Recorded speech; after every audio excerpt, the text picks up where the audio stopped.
Welcome back to Gold Derby. I'm Christopher Rosen. I'm so pleased to be joined by Hacks costume designer Kathleen Felix-Hager, a three-time Emmy Award nominee and previous winner for the show, who is nominated again this year in the category of Outstanding Contemporary Costumes for a Series.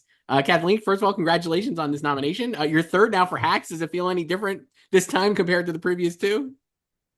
Um, it's been a surprise every time, and it's amazing. Yeah, it feels great.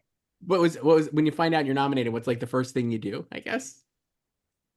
Um, Freeze up in disbelief, I guess. I don't know. It just seems it's such a crazy, wonderful thing, but it's also a bit surreal. Yeah, for sure. And obviously you won previously for the show, which is great. This season, I would say though, as a fan of the series, and a lot of people I've spoken to, this felt like maybe the best season yet of this fantastic show. And I guess for you, just overall, in your capacity as costume, did you feel that too? That this was like a level up even from what had come previously? I did. I think every season has sort of topped itself, which is a hard feat to accomplish, but the writers are so amazing on our show, and I think everyone felt it this year. It was my personal favorite season, just costume wise, story wise. I thought the heart and the heartbreak and um, the humor were at a level of excellence this season that I don't know. I was very happy. Yeah, as a fan of the show, I was also very happy. I think it's super funny. It's like very, very funny. And also, like you said, like the drama and the heartfelt stuff, and it's constantly surprising as well. I just found it like just top to bottom fantastic. It starts right away at the first episode, which is your episode you're nominated for this year, which is Just for Laughs, which is the season three premiere. It feels like a delightful episode for a costume designer because it's the main like focus of the episode is this dress that Deborah Yeah. has that is supposed to be hideous that no one wants to tell her that to her face. So I guess just in terms of that, like when you get these, you're excited to get season three scripts. You're all excited. You open it up and it's like, wow, this is like really a showcase maybe for my work. I guess what were your first thoughts upon like getting that script and like that episode? Um, well, I was a little daunted at first because it was so story specific that it had to be the right choice, and so it felt like a lot of pressure to get the exact tone right of this particular dress because it had to be ugly enough that to tell the joke, and it also had to be believable enough at some point that Deborah would have chosen to wear it and think it was chic and pretty. It was sort of it is a Bill Blass dress from 1986, his 1986 collection, which I and my team embellished greatly to make it even more hideous. But the color was so ugly, and the shape was so of the 80s that also made me laugh.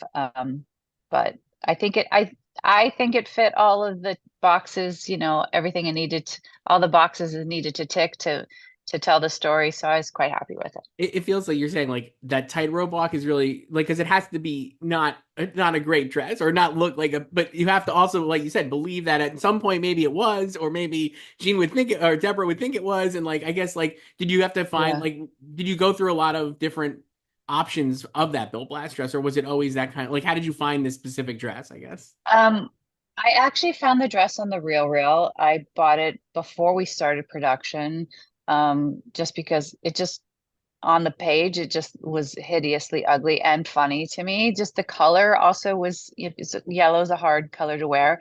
And I had a few dresses, but to be honest with you, it was the first dress we tried on.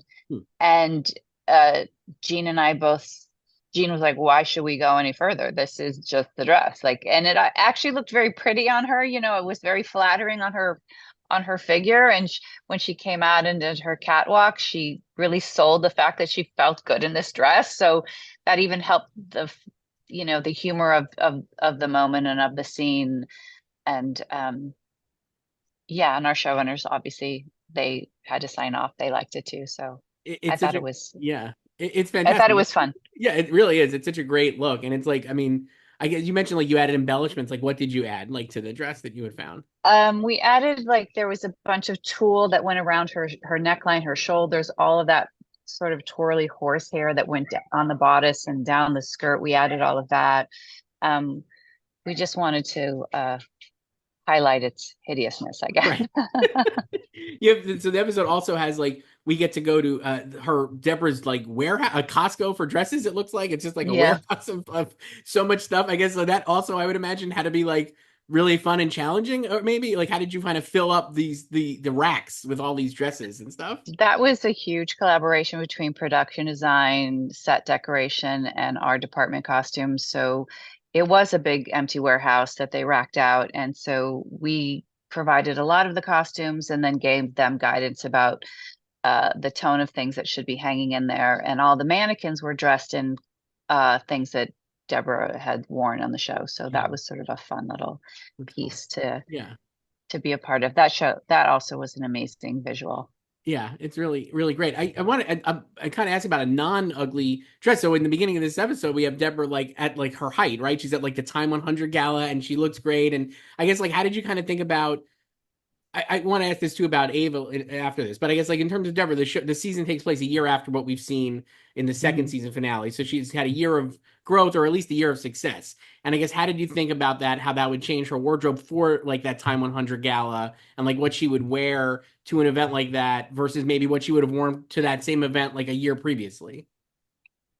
Yeah, I mean, that dress was just a celebration of, you know, Deborah Vance. I mean, it was such a flattering cut. It was a little revealing and it was form-fitting and chic. And I thought it was the perfect dress for that event. I think she looked great in that dress. When you're working with like Gene, how much is that collaborate? How great is that collaboration? Obviously, you've done every season so far. So like, how is that like? Yeah, like how does that work with you and Gene, and how kind of like how you both think of Deborah and like what she would wear?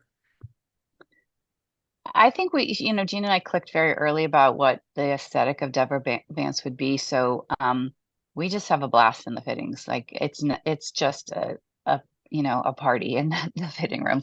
So we have a good time. And sometimes at the very beginning, like season one, I would put outfits together for her and she would try things on and she would she would be like, I don't understand. Like that pattern, it's a different, like it's a mix of prints and the patterns don't match. I'm like, just if you hate it, we won't wear it, but just like let's try it on. And then she would try it on and she would just like, oh, I understand. I get it. It feels like Deborah. So I think now we've built a trust. She trusts me. I trust her instincts about the character also. So it's a really collaborative, organic working relationship that I'm really proud of. Yeah, and it seems like also the character would just be so much fun. I mean, clearly the costume, right? Like there's so many options. Like you said, she's got such a like a great, just a very like very Deborah Vance style sense for lack. Like you can't like she's like so her own thing. So I feel like it would be very fun to dress that character and come up It with really different is. looks. We always say in the fittings with for Deborah Vance, more is more. Never, it could never be too much. Hat on a hat is good in this case for Yes, Deborah. perfect. This is great. And so I mentioned Ava, played by Hannah Einbinder, also an Emmy nominee this year. Love her on the show so much. So I guess in terms of like her style, obviously a lot different than Deborah's certainly, but I guess like how did you kind of like think about her? And again, like do you think about like do people, I guess maybe people don't necessarily change that much over a year, right? But like I guess with her having this success in her career now or in a different job away from Deborah, like where did you kind of think of her coming into this the season three premiere and how she would look like maybe more professional or like how'd you kind of think about that? Exactly that. Like she is trying to present herself in a more professional light this season, and still we use several pieces that we've seen her wear, in the previous two seasons, but she's added pieces, a little bit more tailored looks, a little bit more polished. Um, she's matured over the three seasons. She's was in her early 20s when she first started out, and her character was new to LA. And I think when you're in your 20s, you are sort of a work in progress. So it made sense for her character to sort of grow, uh, along the seasons and mature. And I think season four will see even possibly bigger growth in her Yeah, character. certainly the way it ends the season. We'll get to see Yeah, that. I was thinking of also in that in the premiere you have I think she's on the panel, right? In this first episode with like and I guess did you think of anything is it just keeping with that too, like the professional thing, or did you think like, oh, because this is like an event that would she try to dress differently for that event or being in front of like did you think about that or like how did you kind of like think about what she would wear on the stage there as opposed to what she was wearing just in general, I guess, if at all? sure. I think about all those things. I think that she was a head writer on the Contrary show this season, so she was forced, she's in a more professional environment. And then when you're in an at an event where you're public speaking or you're in front of an audience, as a human being, as a person in the world, you would think about how you're presenting yourself. So you would clean yourself up a bit and be a little bit more professional and polished. So yeah, all of those thoughts go into her character. And then how about like in that same scene, she gets a question from the audience, and we see that actor just asking her the question. Is that's like what was that like? Were you what went into like what that actor looks like? The actress looks like. I feel like I think she's wearing a striped shirt. Is that right, or am I Mm-hmm. misremembering it? But like Mm-hmm. it just Mm-hmm. looked like really like I love that look, and I was like, was that intentional? Like, why did you kind of pick that? I guess I don't know. Oh, that's a nice. I mean, I'm so glad you noticed all the day players that we dressed too, because we have an enormous cast, and also we have a big guest cast, and all of those people we see and do fittings for, and the really tenet throughout the whole series has been to keep the show really grounded in reality. So a lot of those choices, um, are what real people wear in the real world, and try to keep the clothes looking organic and real and not like costumes. So that's the goal for a lot of it. Yeah, especially on a show like this, I feel like where the Hmm. verisimilitude maybe is like really needs to be like high, right? Like it needs to fit Yeah. because it's in like this real world that we would recognize, right? Like it's not Hmm. like a fantasy show. What was I mean, just overall, spent a lot of time talking about this episode, and certainly that maybe that Bill Blass dress is the answer, but like what was I guess the biggest challenge for you, or the most like the thing you were most excited about doing this third season overall, I guess. It's just the whole show is a joy to do. I was especially proud of that an opening sequence when it was on the back of the drag queen and we think it's Deborah Vance. And I mean, I just thought that shot was so incredibly beautiful. And um, I mean, I was happy that everyone was happy with the choice of keeping her in that same costume of when we first met Deborah in season one. So it mimicked that first opening shot of when we first saw and met Deborah.